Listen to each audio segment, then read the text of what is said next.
Reacting to your early season NHL hot takes and determining if they're an overreaction or not, this is part 2. This first one here was submitted to our Instagram story by Connor, so thank you, Connor, for submitting this. We really appreciate it. He says Nikita Kucherov scores 65 goals. I'm very on the fence with this one because, yes, Nikita Kucherov's the best winger in the NHL. He's off to a very good start, 8 goals through his first 8 games. But at the same time, too, his career high is 44 goals. So for right now, I'm going to have to say it's a slight overreaction.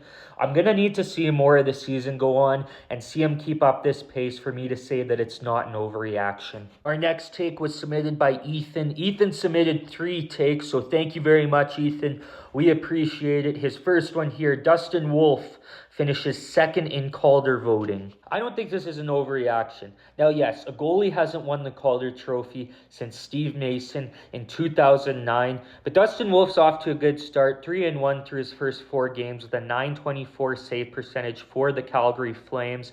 And Wolf's had success at the WHL level and the AHL level prior to joining the NHL. He was twice the WHL Goalie of the Year and twice the AHL Goalie of the Year, and was the AHL MVP for the 2022 to 23 season. So I think finishing second in Calder voting, probably behind Matvei Michkov, is very doable for Dustin Wolf.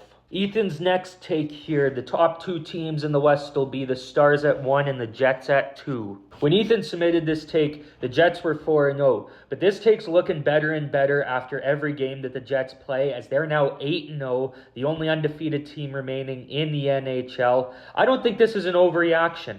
I agree with Ethan that the Stars will be at 1, and as for the Jets at 2, they're off to that good 8-0 start, but there are some other West teams that are starting to pick it up now. Edmonton's starting to pick it up. Colorado's won 5 straight. Nashville's won 3 straight games.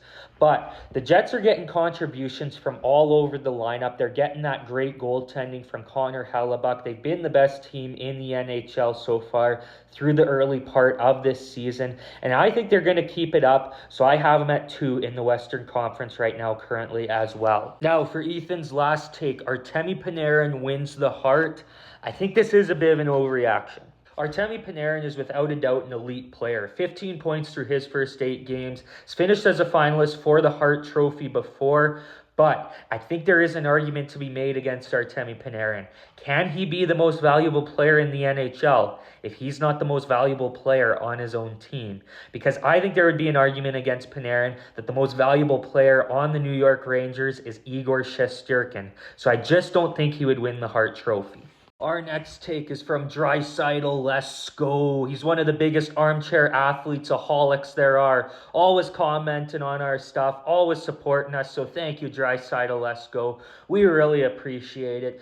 He says Eichel won't break 50 points this season. And I just wanted to start this off by saying a happy birthday to 2023 Stanley Cup champion Jack Eichel. My favorite player on my favorite team, the VGK, the Vegas Golden Knights. Now, Draisaitl, let's go. I understand that you might be mad that the VGK eliminated your team in 2023 in the second round.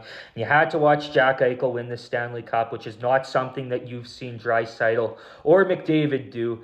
But, it won't break 50 points? Is that a reaction to anything at all? Eichel's off to an awesome start.